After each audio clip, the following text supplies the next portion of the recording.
hello. How's it going, people? Welcome to the stream. Welcome. It is Monday. It is Tuesday. Never mind. It is Tuesday. It is Tuesday, the 4th of February. 34 days of January, and well, let's just say winter transfer window for the sake of the argument has passed. And well, it's Spain. Obviously, it is Spain. Yesterday was the deadline day, or as Arsenal called, of course, a Monday. So it is what it is, I guess. We'll have to wait and see what's gonna happen, but it's not looking good. It genuinely is not looking good. So what I thought we would do today would overlook some things, look at some things, how the transfer window went, what Arteta had to say about this transfer window, and of course there will be a preview for Arsenal versus Newcastle. Well, Newcastle versus Arsenal, since game's at St James Park game in Carabao Cup. That happens, of course, tomorrow. But one more important thing that I wanted to start off with and everything is to say a big, massive thank you. Yesterday's stream was off the charts, I'm not gonna lie. Over 3,000 views. Never have seen this before. I feel kind of still in shock, I'm not gonna lie. And we hit 400 subscriber mark, which is kind of phenomenal. Like, to some extent, I never thought I would get at least even that far, let's be real. But we are here. On to 500 we go. So big thank you about that from bottom of my heart. Thank you. You have been fantastic supporting me so far with your likes, with your comments, with your discussions through chat and everything, information and all that stuff. It's been phenomenal. So thank you. Big thank you for all of that. But of course, before we get into all this stuff, like the stream, subscribe, share it around. And of course, if you have any thoughts you want to discuss, leave them down in the live chat. But yeah, the windfall of Arsenal's transfer window, it is kind of nuts. I'm not gonna lie, it is kind of nuts to say the least. And one of the biggest things I read today was about, of course, some transfers because for some weird reason it never stops. But of course, as soon as window closes, some news get put out, obviously. Whether it's PR or not, it's all on basically us to decide, because the club can even kind of try and cover their tracks. But apparently when Arsenal traveled to Spain to face Girona in Champions League last week, Arsenal held talks with representatives of Espanyol for Juan Garcia, the goalkeeper Arsenal wanted in summer. He had 30 million release clauses and Arsenal offered 20 million. Like, that was already embarrassing. And Arsenal tried and failed to recruit Garcia last summer and intend to return for him later this year, which means it's a potential summer signing, a second goalkeeper backup for David Raya. That is the first one. Second one. In the same meeting, Arsenal expressed an interest in another of the representatives' clients, Alvaro Morata. They were interested in a loan deal, and as we all know, Alvaro Morata signed for AC Milan and then he went away on loan. He went to AC Milan, and AC Milan now loaned him out to Galatasaray. As wild as it sounds, he's at Galatasaray now. The indications were that AC Milan would have been prepared to sanction such a deal, but Arsenal were beaten to the punch. Imagine, Arsenal were beaten to the punch by Galatasaray, who were emphatic that they wanted the player and wanted him now. Arsenal did not have the same conviction. But basically what this means, Arsenal had a chance to sign a striker. They were talking to a striker's representatives, but as always, Arsenal were moving in a snail's pace. But that's like that. Obviously, it's just a PR to some extent to show that Arsenal, quote-unquote, tried to sign someone, because basically this January transfer window was reminiscent and kind of extension of the transfer window we did in summer. We did pretty much nothing in summer. It was like 2 out of 10 at best. And we did minus 10 out of 10 now in January. It's been quite embarrassing. But don't worry, Saka is coming back, White is coming back, as Mikel Arteta is saying, they all gonna play, and he has found internal solutions and everything, so everything should be fine, right? Everything genuinely should be fine, apparently. Not sure if that is the case or that's how it should be going, but apparently that is the case and that's how it's gonna roll. So we'll see how this goes, how it happens, but overall, yeah, it's weird. Arsenal's transfer window has been kinda nuts. Oh, wow, big up, Sad. Big up, Sad. Big up. Big up Sad, my guy. Big up for the raid. I think it's called these days. It's a raid. Big up Sad. Sad, my guy. Big up. But yeah, where were we about Alvaro Morata? And to be honest, I'm not gonna lie. Big up Sad. Big up Sad. Big up, my guy. Big up, big up, big up. Big up Denzel. Big up. But yeah, if Arsenal were interested even in Alvaro Morata, as I'm talking about some rumors that came out afterwards, it's kind of annoying to say the least, let's be real, because we did nothing in the transfer window, but Arsenal want still the Juan Garcia, allegedly. It's all about the summer, as always, of course, so we'll just sit tight and wait. The pain and the disappointment I cannot express. I did that yesterday in the stream with a massive rant in a way, so I'm calmed down today. I'm gonna try to talk in a very calm fashion, let's just put it that way for today. But Arsenal allegedly were talking to Alvaro Morata's representatives. The biggest issue is that Arsenal got beaten to the punch by Galatasaray, which means Arsenal again were moving slower than molasses. They were moving in snail's pace, another team took us over. Again, because we took about 2 months and a half to sign Calafiori. It took us a month to sign Merino, who had 1 year left of his deal. And now Arsenal were basically dragging a chance to sign even, quote-unquote, a proper striker, I'll just put it that way, to any chance. I was hoping at least a loan, and that would be that at least a loan. But at the same time, let's be real. If you were saying on January 1st that we're going to get Alvaro Morata on loan, right, I would genuinely send you to the asylum. But the longer we didn't sign anyone, the more desperate the situation became, with Saka's injury, with Jesus' injury and everything, with Havertz missing many chances in front of empty nets almost. It became pretty much evident that Arsenal again need a striker. We've been trying to sign a striker for the last 3 years. Since Aubameyang, we basically let Aubameyang go for free. We paid him off to leave. And I don't know why I still had that belief in myself that in 10 hours Arsenal will do what Arteta will do in 10 hours what Arsenal haven't done in 3 years. It's a weird feeling. I know it sounds very weird and very dumb, but I guess it is what it is at the end of the day. But even Morata on the deadline day, it's nothing exciting. It's nothing super over the moon, but it's an option. It was a striker that was available. And yes, you could say we need standards, we need to sign proper players, but Morata could have been the stopgap player till summer.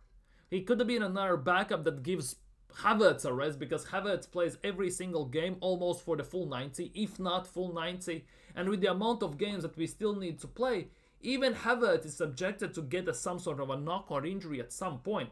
Because given that he plays every game 90 minutes and we are still on the course of playing 3 games every week for now, not every week, but most of the weeks, it could get very rough for Arsenal and for Havertz, especially with the rotation that we have: Raheem Sterling, Trossard, Ranieri, of course, and Martinelli. That's it. That's all we have. And if Havertz goes down, who are we gonna play at striker? Martinelli? Arteta hasn't entertained that idea too much. Trossard is a number 9. Maybe he has tried it before, so who the hell knows? But the fact that even we couldn't sign Alvaro Morata in loan, it's actually nuts. It's actually kind of nuts. You know, at the deadline day, it kind of came to a level at some point that it's like starving, for example. There's food you don't like, it's been put in front of you as a kid, and you tell your parents that you're not gonna eat it, right? But the longer you starve, the longer you don't eat the food, you start to get hungrier and hungrier. Your stomach is making well-mating sounds like and all that stuff. You get the deal. Even that broccoli on the side of the dish looks like lamb, genuinely. And that's how it felt on some level when I read this about Morata. Big up TK, big up my guy, big up. Morata in 2025, I know, but he was some sort of an option. He actually was some sort of an option to have a striker. So we have some depth in this striker position in general. Because even with Havertz, it's very bleak. Yeah, Galatasaray beat Arsenal to the punch to sign a striker. As wild as it sounds. As wild as it sounds. It's kind of nuts to think about it. And we are still in for Juan Garcia. It looks like Arsenal in summer are gonna go again after him. Whether we're gonna sign him or not, of course, remains to be seen. And that again now leaves the big question: What's gonna happen with Karl Hein, right? Obviously, we have few youngsters in under 21 team. We have about 4 or 5 goalkeepers. We have Porter, we have Setford, we have Okonkwo, we have that Rojas, or however you pronounce that guy. We have about 4 or 5 goalkeepers. And Juan Garcia is like 23, Raya is about 29, if I'm not mistaken. Raya is just getting into prime, you could make an argument. Juan Garcia is gonna reach the prime also at some point in 5-6 years, which means technically that our youngster goalkeepers mean nothing. They again might leave for free. We might bin them off. Same goes for Karl Hein. Obviously, he's not going to be at Arsenal, I think, by the end of summer, of course. So time only will tell when he comes back from the loan at Real Valladolid. We'll see how he has done there. But these all youngster goalkeepers as well, unless they show some exceptional abilities, like Manieri, like Skelly, I don't think they're coming up to the main team as well. So then again, the question gets raised, what was the point in signing Setford? In signing these goalkeepers? The funny part is we didn't even look at Morata. He was offered to us. We took long and Gala bought him. Exactly. That's the biggest thing. We're not looking for Watkins as well. Well, allegedly, obviously, it's all PR and jazz and all that, rumors and everything. We were not looking at Watkins as well. Watkins got offered to us. He genuinely got offered to us. If I'm not mistaken, on Ollie Watkins, Aston Villa gave Arsenal, Aston Villa gave Arsenal the opportunity to do this deal or have a conversation on the basis of a 60 million possibility, which means Arsenal were not even interested in signing Watkins at the end of the day.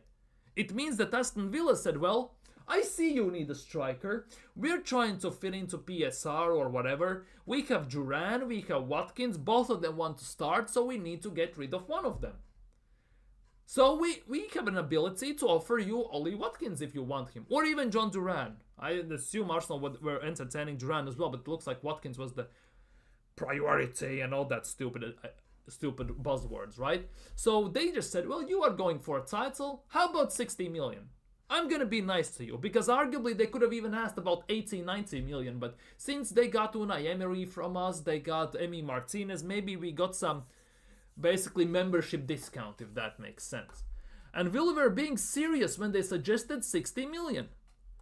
That's why they would have been prepared to have conversation for. We don't know if it would have been led to an offer being accepted, but the door was clearly open at that level. And then Arsenal, if you recall, they decided to go pay 40 million. And that just shows just utter incompetence and disrespect from Arsenal's level, on Arsenal's side, in terms of this deal.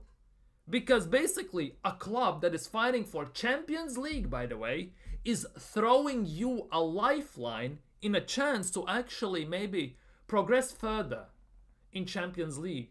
To maybe have even a chance against Newcastle tomorrow. To have a chance in Premier League, maybe close the gap to Liverpool. They give you a lifeline and Arsenal just say, well, I don't think so. I don't want that. I'm just going to pay what I want. I get that you need to stick to your valuations. But at some point you need to swallow your pride to some extent and just pay over the odds just because you need the guy. And I'm not saying that Watkins is be-all, end-all, the best striker we need. He's the big answer or everything, right? But in January, you usually tend to fix the mistakes you have made in summer transfer window.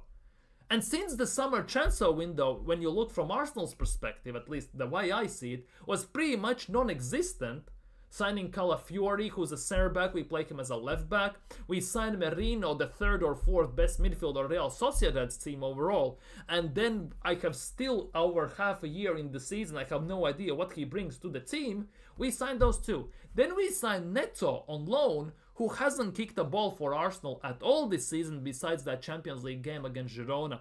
And of course, then there's Raheem Schillings, and the less said about him, the better, of course. We signed technically 4 players.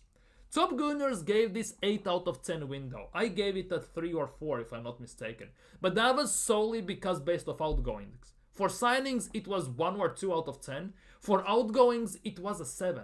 because we got rid of Emil Smith-Rowe who wanted to leave, Eddie Nketiah left, Marquinhos, of course, some other players and stuff like that, Lokonga loan, Tavares loan, and everything. It came into place. That's for outgoings separately. For incomings, it's 2 or 1. And if you put that together, divide by 2, you basically get 4 out of 10. That's why I gave the window. But if I just remove the outgoings, because that's kind of inevitable, because Arsenal were pretty much selling to sign in summer, I give that window in summer a 1. A genuine 1. We signed 2 players, big ones. Well, in terms of, I don't know why, but it counts as a big one for Arsenal, right? 80 million spent total, none of them start. Haaland graduate starts in front of Calafiori, plus Calafiori is injured half the time. And Declan Rice starts over Merino, obviously. And he's injured half the time as well. So he got injured before he got to play a game for Arsenal. He got injured in training when Gabriel fell on him. So arguably, we signed 4 players in summer, and none of them are starting for Arsenal. None of them have made technically our team, quote-unquote, better. Obviously, you can put an argument that without some goals from those players, Arsenal wouldn't be where they are, obviously. But same point can be made for our striker situation. But overall, at the end of the day, yeah, Aston Villa threw us a lifeline. We were sinking in the ocean, and then they just threw a rescue, this circle, or they threw a rubber boat in and said, climb on, we're going to drag you ashore, we're going to give you the chance to survive. And Arsenal just go look at this and say, well, I don't feel like it. I don't feel like it. It's just embarrassing to say the least. It's bad enough that Galatasaray beat Arsenal to signings. Arsenal just basically totally disregard the lifeline. That's how bad it was. That's genuinely how bad it was. Anyways, let's look at some shameless stats, right?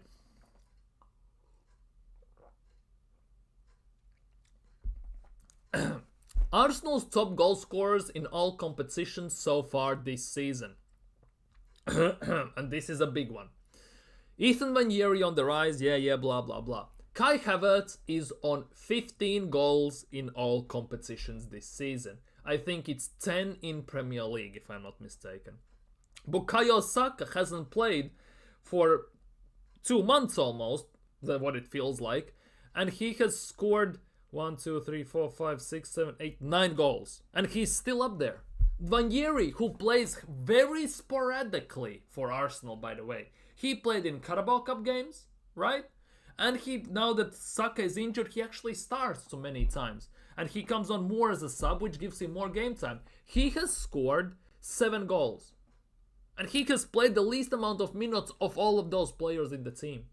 And he's the 3rd best goal scorer in Arsenal's team. Isn't that telling you something? And Martinelli, of course, he's on 7 as well, just like Nwaneri. Nwaneri, by playing what it feels like 2 games, has basically scored the same amount of goals as Martinelli, who plays every single game in and out, pretty much. Either as a starter, either as a sub, or on the other wing. That's how bad it is. And the worst part is, Kai Havertz is on 15 goals in all competitions. If this fella, this brother, could finish his dinner in front of the goddamn net, he would be on about 25 goals. In January alone, he had basically the chances he got in almost every single game. He should have been at least on 1-2 goals every single game in January. And that's not to mention even games before that. Kai Havertz should have easily been on 25 goals if he could finish properly. And those 25 goals, arguably, some of those draws make wins for Arsenal. Arsenal potentially could be actually on top of the league. We would still be in the FA Cup. In Carabao Cup, it wouldn't be such a, I don't want to say desperate situation, but it almost has come to that. We wouldn't be in these situations we are right now. We wouldn't be in such a disarray. And let's be real, if we had bought a proper striker and we put that proper striker in those Havertz positions in the same chances, they gonna put away most of those. They are not gonna miss those chances Havertz misses. Obviously, every striker, every big striker misses chances. But the big strikers miss them on much, much smaller rate. They score more than they miss. Havertz, on the other hand, feels like he misses more than he scores. And that is something that long term is not sustainable in Premier League, Champions League, and cup competitions to get you over the line and win the league. At least that's how I see it. And that was one of the big reasons. Big up Peter, big up. Big up Peter from Uganda. Big up. It's getting mad. Anyways, Svernaipan. Remember the guy we got linked in mid-January, something like that? Svernaipan, he was courted, as the top buzzwords go, by United, by some Bundesliga teams and everything. And obviously he rejected everyone and decided to sway at Rosenborg till the end of the season. Let's just get it out there instantly. A guy, an 18-year-old, who sounds like a constipation medicine, by the way, decided to reject Arsenal. Let's just say it as it is. And he's using a score system to determine his next club using the following metrics. Where do they get this information from? Following metrics. This is like those field tilt and expected passes and escape rate and all these weird terms that some stats nerds are trying to push on everyone, from Football Manager and stuff like that. But he's used how wanted he is by the club, gut feeling. Well, if he had some spicy nachos, I wouldn't trust that one, mate. Playing time. Well, no matter where he goes, he's not gonna be a starter since he's 18, so he will have limited game time. Social time. Well, if you want to be a professional footballer, wouldn't be the biggest of times. League status. Imagine he has a chance to go to United, who are fighting for relegation on some extent at the moment in Premier League. He had a chance to go to Arsenal and he said no. And then there's Bundesliga, I think Bayern or Borussia Dortmund wanted him. I think Borussia Dortmund in that regard for him would have been the best option, I'm not gonna lie. And media pressure. I'm not gonna lie. Wherever he goes, there will be pressure, first of all. The issue about this is if he comes to Premier League and he wants to sign for Man City, not Man United, my bad. And Aston Villa was, Man City, Aston Villa and Arsenal from Premier League. It came to me, basically. Media pressure. It doesn't matter to which club he goes, especially in Premier League, by the way, there will be pressure. Especially if you come to Arsenal, one of the biggest clubs in England, there will be insane amounts of pressure. It doesn't matter if it's from fans, it will be from media for sure. Same goes for Man City, maybe not to some same extent, they know how to hide players. Obviously, Man City also proposed him getting loaned out to Girona to have consistent game time and everything. But he basically is trying to put these things on paper as a mathematical statistics and tries to figure out it that way.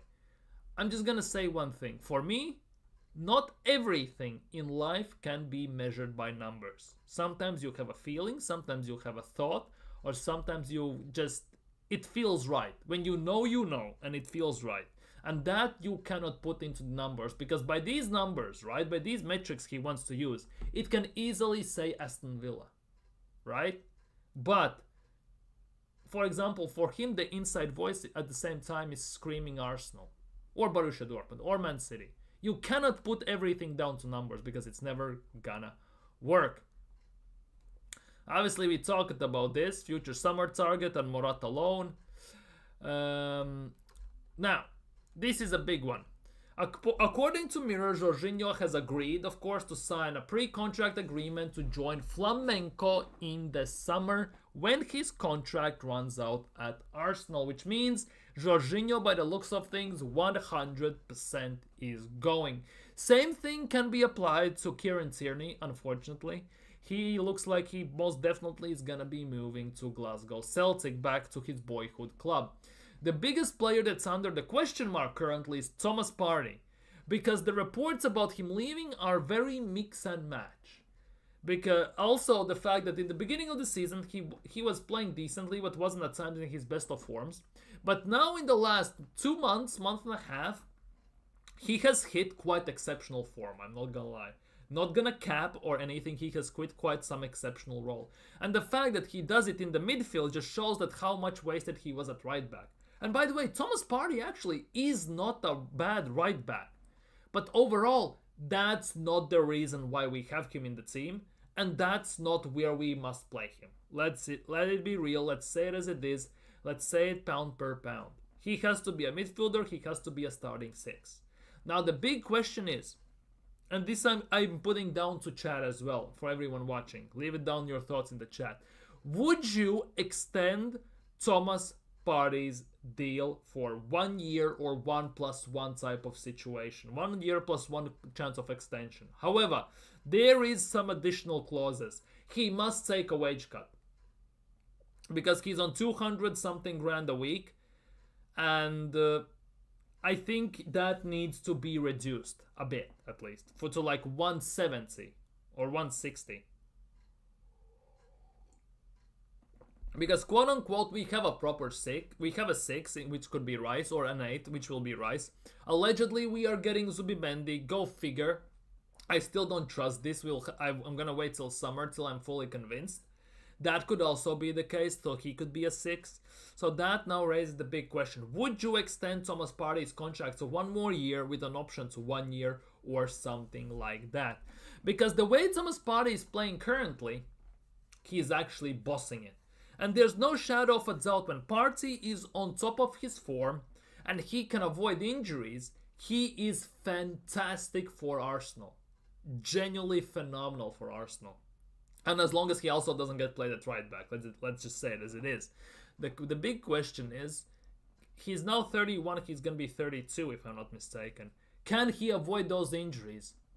Because the older you get, the more you run and everything, and his injury track record also is not the finest.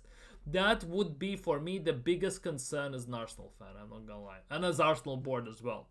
So I guess time only will tell, but it is what it is.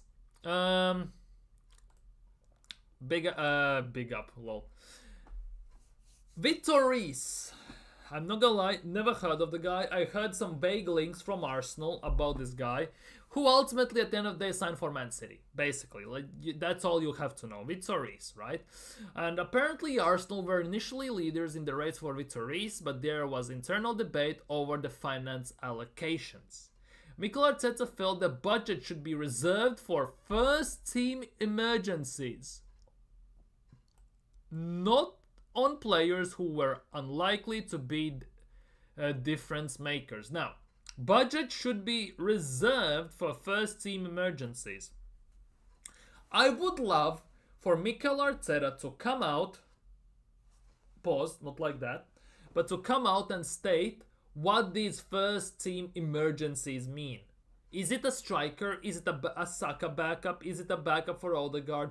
Is it what is a first team emergency? Because the way we are moving in transfer window, it feels like we have no emergencies. We genuinely have no emergencies. Everyone's safe, everyone's sound and everything, and nobody is in any rush, and nobody is not in any panic mode with the fact that injuries we have those strikers. Saka is out at least till end of March. Ranieri is gonna have to carry the team. It's like the Cesc Fabregas days, Ramsey days, Wilshere days. Same goes for Bukayo Saka and Emil Smith-Rowe. We again will be relying on a teenager to carry our team in the attack, because we all know that the rest of the attack is pretty much almost non-existent. So what does count for this Arsenal team and club as a reserved for first team emergency? What does that count? What does that count as a first team emergency? Big up BX Gunner, big up my guy. We are living on a prayer, basically.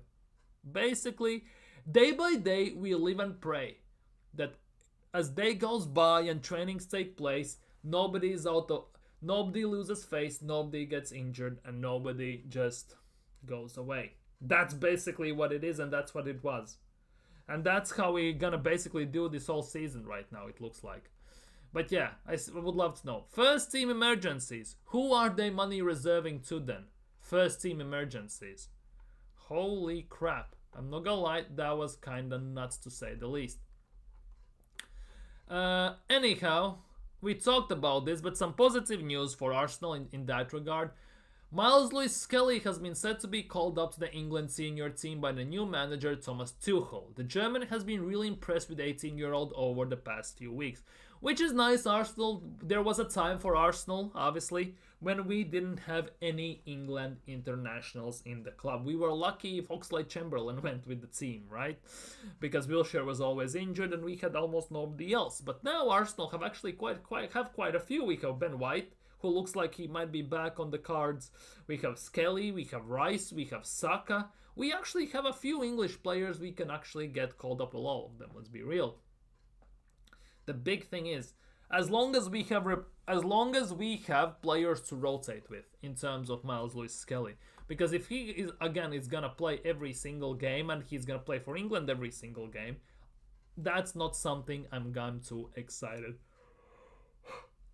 about. Anyways, by the way, this is the stat. This is a stat which I don't know how to feel about this.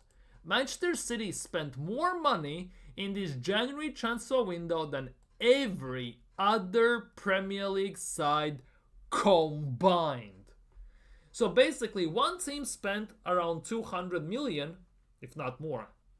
80, 85, around 300 million or something like that. No, 200, 250 million, whilst rest of the 19 clubs in Premier League spent less than Manchester City. Obviously, Man City are trying to fix the holes they created by doing nothing in summer. So they are actually moving like a proper club. Meanwhile, Arsenal are trying to fix nothing. Arsenal are genuinely not fixing anything, and that's what's very, very annoying. Now, I like this tweet because it really pissed me off to a certain extent. AFTV tweeted this out. Do you think this could be a league-winning team if Arsenal secure their future targets? Possible 20-28-11 based on current 11 and rumors. Ryan Goal, Timber, Saliba, Gabriel, Skelly, Vanieri, Rice, Odegaard, Saka, Havertz, and Williams, right? Sorry, Saka, Šeško, and Williams. Backups, by the way, Setford, White, Kachuri, Kivior for Gabriel, lol, Calafiori, Max Dauman for Vanieri, Zubimendi for Rice, Arda Güler for Odegaard. Not sure where did they pull Arda Güler out from, because it's pretty much been confirmed by Ancelotti and Real Madrid that they are not letting Arda Güler leave. Kabia for Saka, Havertz for Sesko, and Martinelli for Nico Williams. Now, first things first. Possible 20-28-11. We just finished a January transfer window for 2025. Why the fuck are we looking in 3 years into the future? First of all. Second of all, I can guarantee you that some of these players we currently have in the team already won't be in the team by 2028. I already can tell you that much. Like, why the hell we are looking 3 years into the future? Like, what does that give us? It's like another thing that we have to look in the future, forget about the past, look into the future, forget about the fact that we didn't sign anyone in January. We screwed up in summer transfer window. It's taking us 3 years to sign a striker, by the way. We haven't won a trophy in 5 years. We haven't won Premier League in 21 years. We haven't won Carabao Cup in 34 years, if I'm not mistaken. The last time we won Carabao Cup, it was under George Graham in 1991, 92. It's like 32 years, something like that. It's something like that. It's actually like, yeah, 32. Yeah, I guess it's 32 then. 32 years. So in 1992-93 season. Imagine, 32 years since we won Carabao Cup. 21 years since we won Premier League. 5 years since we won La Liga. And fucking hell, this will be hard. 100, 114, 139 years since we won Champions League. Basically, since Arsenal was created, we have never won that. Let's just put it that way. If dinosaurs were alive for these billions of years, they still wouldn't have seen Arsenal winning Champions League. Exactly, it's just more PR nonsense. Forget about the past, focus on the future. Forget that we have screwed up these past few windows. We have wasted money, signed subpar players, put them on stupid amounts of money and everything. It's just PR, PR, PR, so we can just move on and forget about things at the end of the day. That's how it looks like. But of course, let's not forget, how do we reward Arsenal not signing any single player? How do we reward screwing up the windows and everything? We fly to Dubai. We reward failure, basically, in a way, saying it as it is. And this is Arsenal's thing for quite some time as well. We are rewarding failure. Because Mikel Arteta doesn't deserve 15 million a year, in my opinion. He has done nothing to justify that he deserves that. Third best paid manager in the world. For what? 15 million a year. We fly to Dubai. Again, Mikel Arteta is gonna eat salt-based meat. And everything. And we're gonna win the Dubai Cup maybe again or something stupid like that. And then we're gonna fly back. Again, we're gonna go to warm weather. We're gonna have relaxed chill. I get that. You need that at some point, definitely, to go out, reset yourself and everything mentally and physically. I totally get that. But maybe not at the crunch time of the season. At that time when you should be training, you should be getting better. That's how bad. 31 years since our last European trophy. Exactly. And it wasn't Champions League, then it was something else. I always mix these things up. I know what it was that Europa League used to be. I always forget what Champions League used to be. I always mix these things up. Sorry. Big up Kwame. What an embarrassment, Arsenal, aren't we? Don't even start.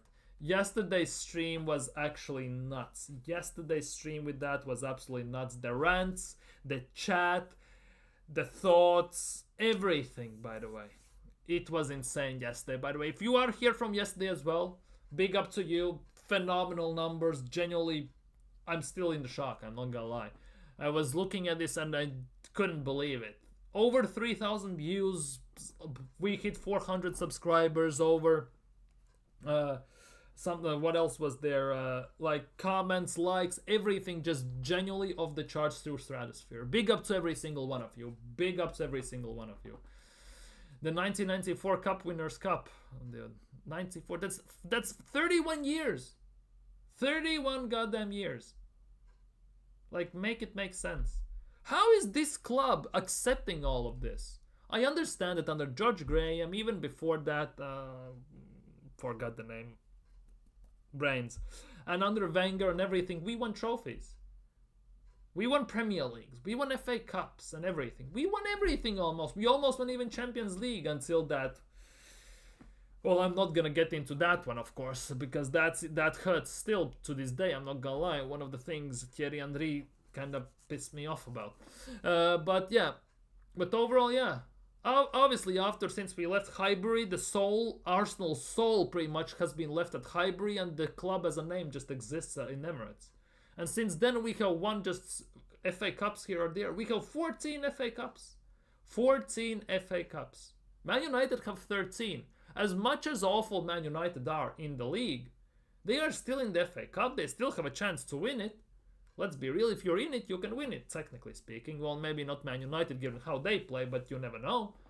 Because under Ten Hag, nobody gave them a chance, but in 2 years, Ten Hag won 2 trophies and got to 3 finals. Let's be real. And that's the thing. And yeah, if United win by some weird goddamn miracle FA Cup, they will be on the same FA Cups as us, by the way. They are 1 cup behind on 14. We have 14, United have 13.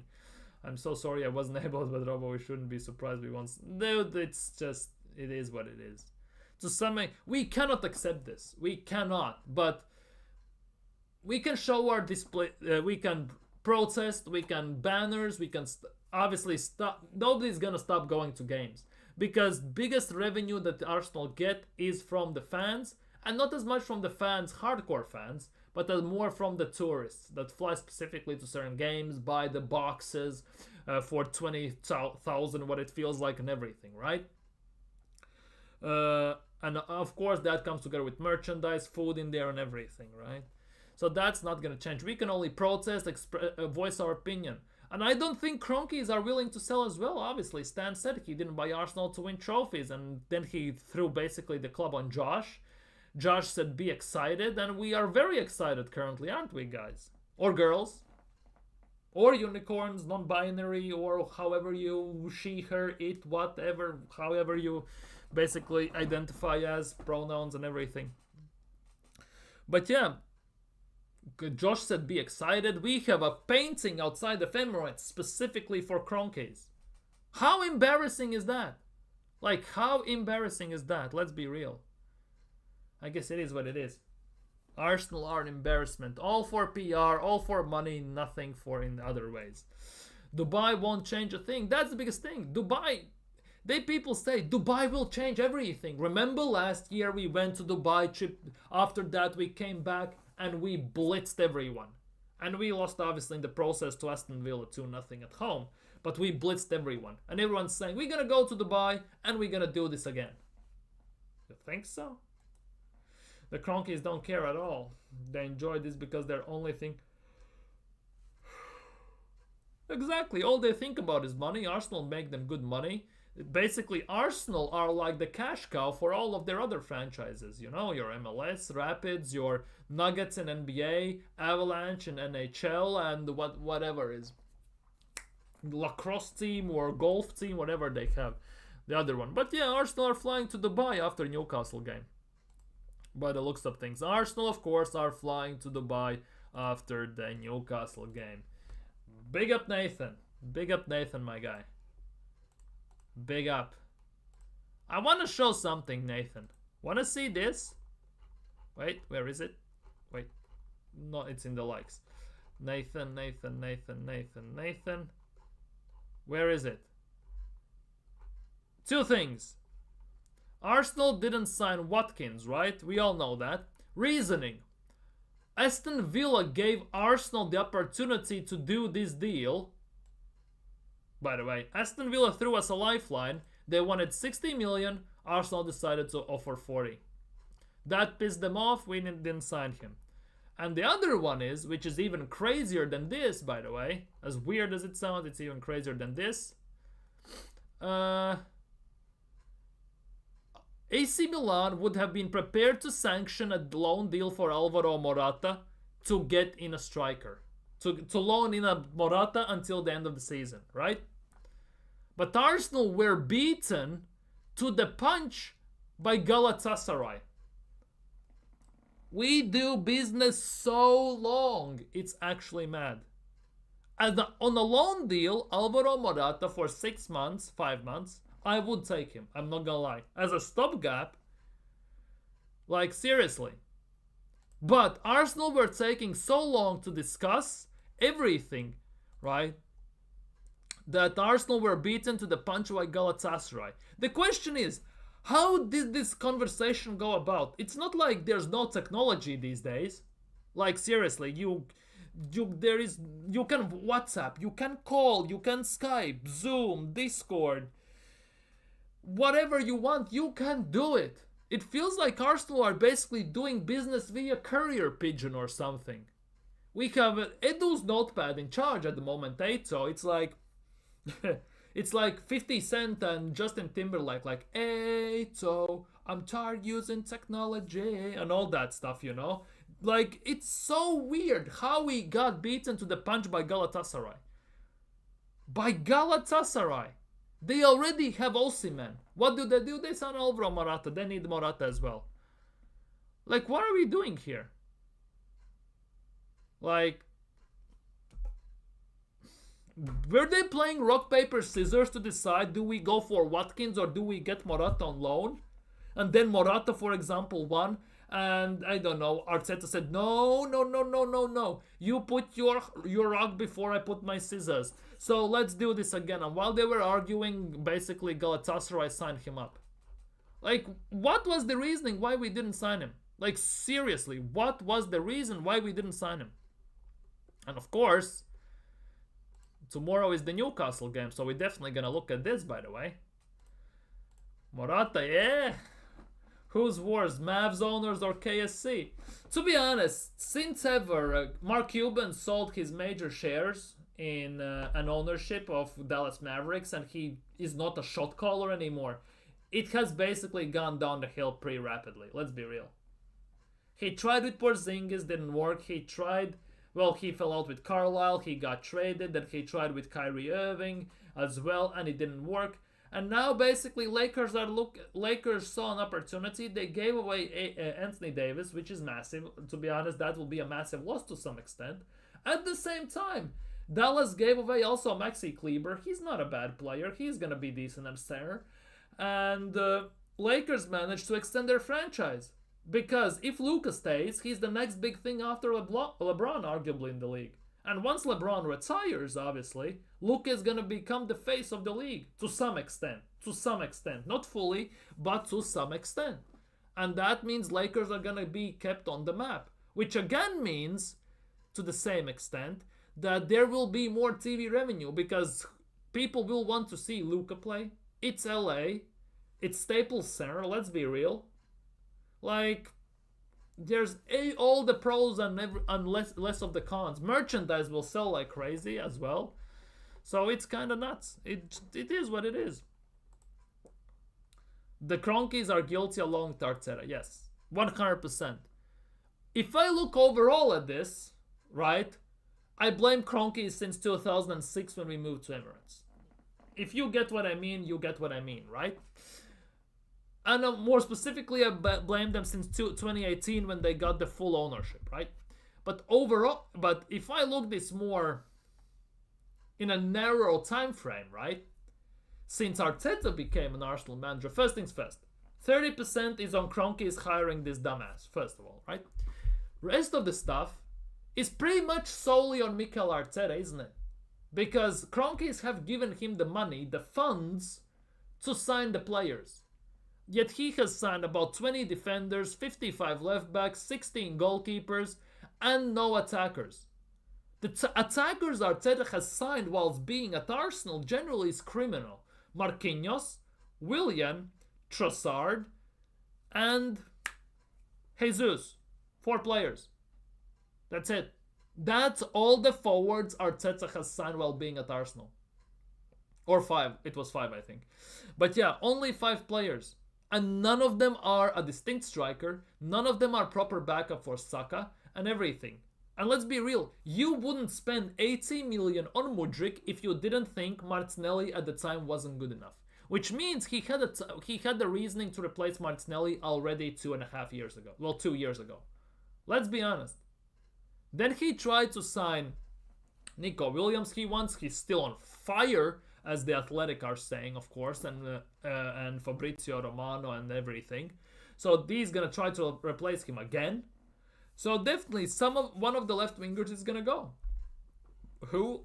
Time only will tell. He has tried to replace Martinelli on multiple occasions, let's be real. But in these 5 years since he's been here, he inherited Golden Boot winning Aubameyang. Lacazette was still firing, but he forced Lacazette to play as a midfielder half the time because he had to defend. Then Aubameyang played left wing back most of the time and then just pushed over forwards.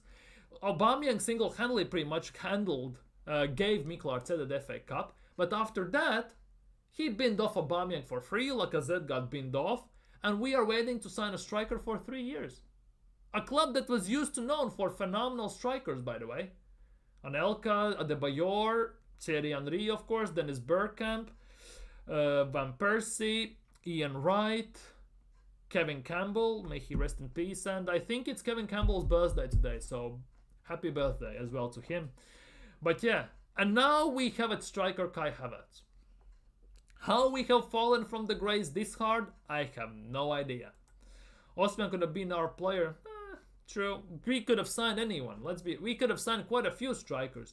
Jonathan David was available. Morata was available, we just saw. Gyökeres just paid the release clause. Osimhen played the release clause. Vlahovic, if you want, just push for him. Šeško, if you want him that badly, just pay the fucking money and get him at the end of the day.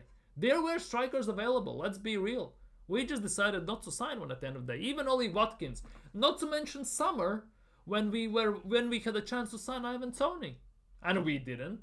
That went well. Of course, there's Isak and everyone else. We have been linked with insane amount of players. Saka limps too much. Let's trade him for Milner, dude. Saka limps because he's playing through ankle injuries all the time. What it feels like. Pierre-Emerick Aubameyang was amazing. Shouldn't have left. To be honest, Aubameyang was amazing under Unai Emery. Because under Unai Emery, he won the Golden Boot. We were blitzing teams in Europa League specifically. Let's be real. That game against Valencia, where Lacazette and Aubameyang together combined for about 50 goals, what it felt like, was fantastic. Obviously, in Baku, it just got absolutely ruined, but it is what it is. At least we got to the Europa League final, which we hadn't seen in about over a decade at the time, so it is what it is. But overall, yeah, and Arteta basically decided to play him left wing first of all. He basically, together with Tierney, won him the FA Cup with low passes over Walker's back and everything. Aubameyang running in behind, arriving late in the box and finishing touches. He basically handed him the FA Cup, and then he decided to bin him off because he had an attitude. And for me personally, why Arteta binned off Aubameyang wasn't because of his attitude. It's because he can't handle these people. He doesn't know how to handle players who have attitude, who have the chest basically, who have done it, who have achieved something, who have been Golden Boot winners, who have won trophies. If you win those, there is a bit of an arrogance in you always. You can be as humble as you want, but there are some arrogance in you whether you like it or not at the end of the day. So that just only means as well that Arteta single-handedly doesn't know at the end of the day how to handle big egos. Let's be real. And that's why he bins everyone who basically throws an attitude at him. Lacazette, Ozil, Aubameyang, Guendouzi. There are quite a few of those. But anyways, I think it's time to look at some waffle sessions. Mikel Arteta's... Whoa. Lacazette and Aubameyang run riots against the opposition. Yeah, though that was beautiful to see under Wenger, Emery and everything. That was fantastic, I'm not gonna lie. The memories. Anyways, Mikel Arteta's interview before the Newcastle game in Carabao Cup, the second leg, which we play tomorrow at St. James's Park. On team news, there's no news for the game against City.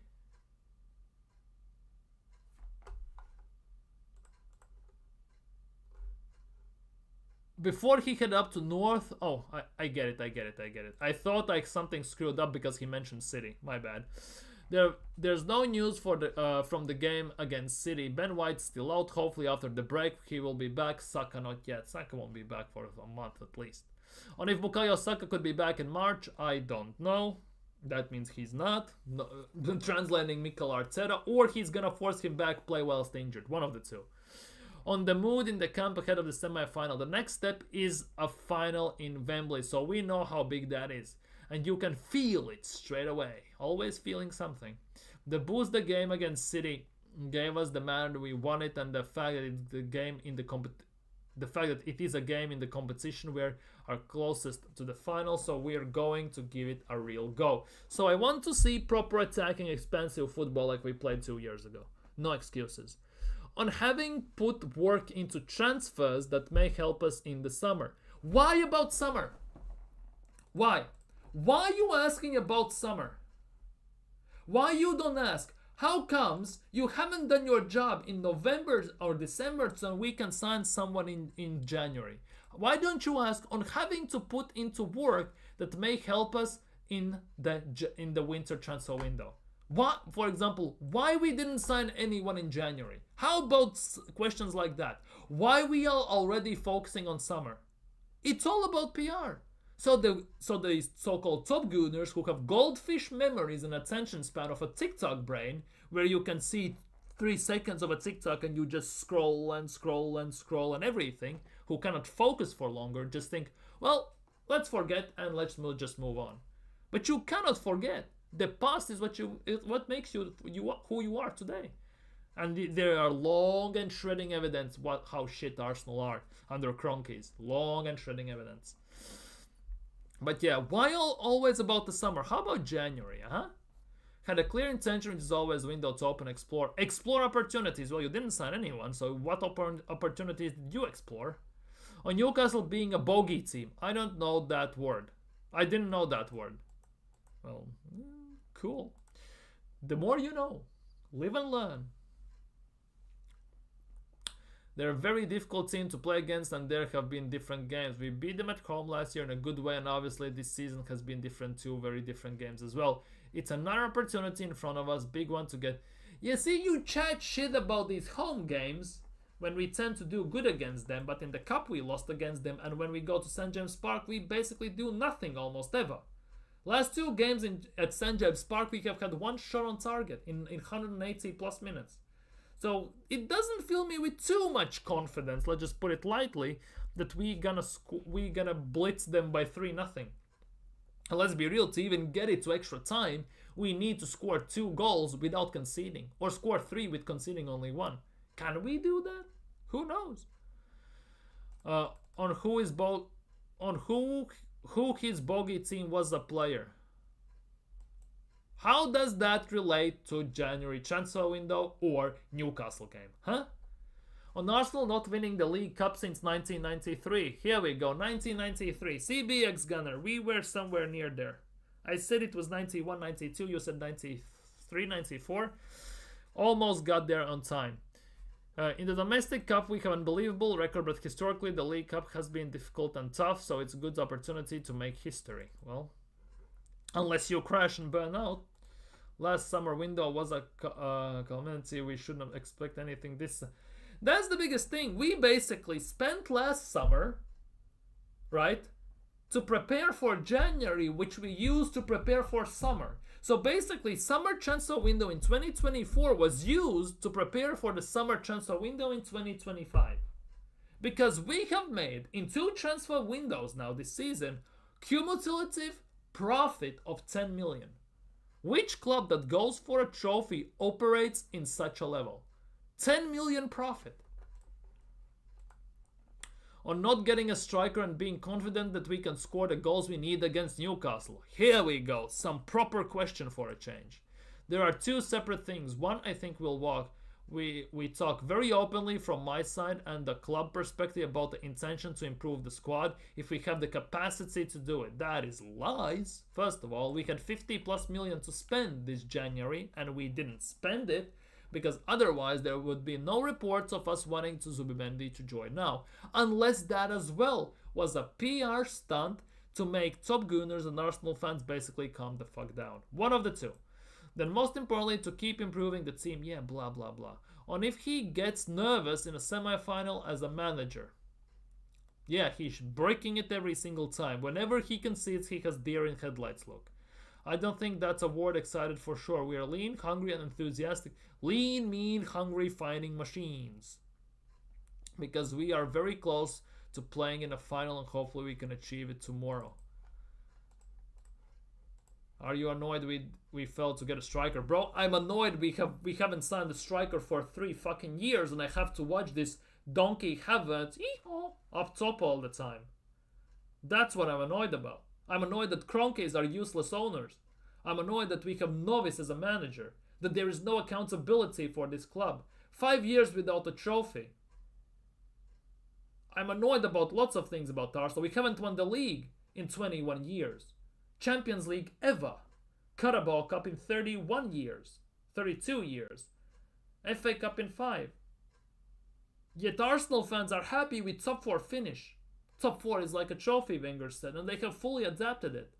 Arsenal scored 91 goals last season. Okay, cool. What a trophy for Arsenal. Oh, we have the best record against top 6. What a trophy for Arsenal. How about some accountability for the players, the manager, the ownership, all the board, that hierarchy and everyone? How about calling them out? How about actually taking some action? How about that for a change? Not just glazing Arsenal, protecting Mikel Arteta. He can't do anything wrong. He's the best Spaniard we know. We got super duper Mick. He knows exactly what we need. Apparently striker isn't one of them. The players will... On Miles Lewis Skelly's rise, the players will be best placed to express how they... whatever. It's a beautiful thing to watch. For me, they're ready in our eyes, obviously, and everything. On being responsible for Ethan Waneri's development, very much, but in... I kind of don't want to say this, but Arteta has lucked out. Fully lucked out with Waneri and Skelly. Because when basically shit hit the fan, Saka got injured, Martinelli was not good enough, Trossard was not good enough, Havertz was not good enough in the right wing. He had to listen to the fans and finally throw Ethan Manieri there. Same goes for left back spot. Doesn't rate Tierney. Zinchenko was injured, and he doesn't want to play Kivior there.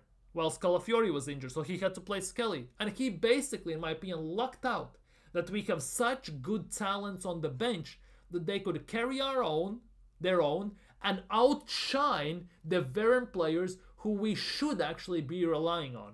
Not all these teenagers we have in the team. On the difference in confidence since the first leg, when you compare the emotional state of the team straight after defeat and the manner that happened, how we are, today is very different because we come from very strong performances, some great wins, and especially the last one at home against Man City. Obviously, that definitely gonna lift the mood. That's why we probably didn't sign a striker, because we scored 5 goals, 5 different goal scorers, and that just means we're never gonna score a striker by the looks of things. On whether he's frustrated that the club didn't make a signing, no. Says it all you need to know, doesn't it? Because when you try your best and you do things with the right process, again, the right process, and you see the people that we all share the same intentions with, all the wills, and after you don't achieve it, okay, there are things to learn from it, there are always are, but you have to move on. That's a piece that was important at the moment, and now we have to move on, and nobody knows whether it is better to have done it or not, and nobody knows whether it was better to sign a striker or not. What is this guy waffling about? There's only one answer to this question, and that I bet you know the answer. We will find out at the end of the season. We already can see it. We have seen this the whole season, for fuck's sake. On whether there's more scope to the make signing in the summer. On whether he's considering Wanyeri as a center forward. We're going to be very flexible. And by the way, speaking on Wanyeri, given his quick uprise, it won't take long till Wanyeri will start to get Bukayo Saka treatment. Double teams, triple teams, gonna get hacked and whacked every single game on consistent basis. It's not gonna take long. And that again is a very big issue. Because injury problems arises, we will see how strong of a confidence he has, because currently he's flying, he's playing with chest, with full-on confidence and everything. At some point, Wanyeri is gonna start to get Saka treatment if he keeps playing like this, especially while Saka is out. On whether he can confirm the Dubai trip after Newcastle, I think it's coming. Oh well. Or will he approach trip? There are a lot of things that will be similar. The location they were staying, we were in train, but of course we'll have to modify it. We are going at a different momentum of the season and different numbers, and probably the team needs different stimulus. Okay, cool. Keep waffling, my friend. It's cool, but nobody cares. On whether the right player wasn't available in this window. I wouldn't like to go into too much detail. We couldn't do it for certain reasons, and we have to accept it. That's it. It was a combination of things. Politician's answer if I ever had one. Lots of words, says nothing, no accountability, and basically covering his ass and Kroenke's ass at the same time. Whether he was worried about upsetting the balance of the characteristics of his squad, no, that wasn't part of it. This was an issue with any player that we were trying to find. Or whether it's a gamble not to make a squad bigger. It's not a gamble, it's reality. Well, you created this reality, so you have to suck it up, Buttercup, and move on. We have to face the reality of what we have. You created it, again. We have to players what we have. Some of them are loans, some we have a squad, 35, 40, 45 players. So many of the clubs have 45 players on their list. That's Chelsea. We are going to have to evolve there as well. Oh, for fuck's sake, man. Whether he's worried that he doesn't have enough numbers to compete. Now I focus on the number that I have, how to maximize them, how to make the best out of them. Sounds like Clay. With all the problems we have already, we are in February, and I think it's remarkable that the team has done so. I have full faith in them. It's remarkable that more players have not gone injured this season. That's what I'm gonna say. Whether Kai Havertz will thrive on being a number one striker. Kai has played so many games and been so important when others players. some big players as well, were available. So it's not because a player is not coming into his position that he's gonna be more important. In my opinion, it's nothing to do with that. Like poetry in motion, basically. But anyways, nothing special from the interview. Nothing more I can say and add. Arsenal basically flying to Dubai after Newcastle game. Whether we're gonna win it or not remains to be seen. Personally, I don't know what to expect from tomorrow's game. Although Mikel Arteta, he said that he's prepared. He's gonna go all out. So let's see and wait how that happens. My prediction for the game, even though we just beat City, Newcastle are not going to play the same way. It will be a completely different style. So my prediction is 2-1 Arsenal. I think we're going to win it, but we're going to be 1 goal short. As sad as it sounds. Because the previous experiences against Newcastle in St. James Park doesn't fill me with confidence.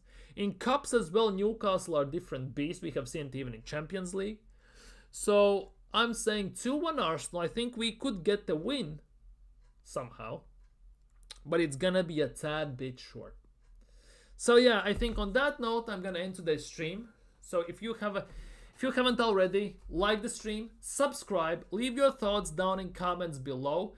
See you all on Thursday. Arsenal play tomorrow, so I'm not gonna stream tomorrow. I might upload a video though, so stay tuned for that. I might actually upload a video. So we will see how that goes. 1-1. Newcastle win on aggregate 4-1. They won 2-0, so if it's 1-1, it should be 3-1. Just quick maths and everything. But yeah, subscribe, like, comment, all that good stuff. See you all on Thursday for a stream. And maybe tomorrow for a video. Big up everyone. Much love. Big up.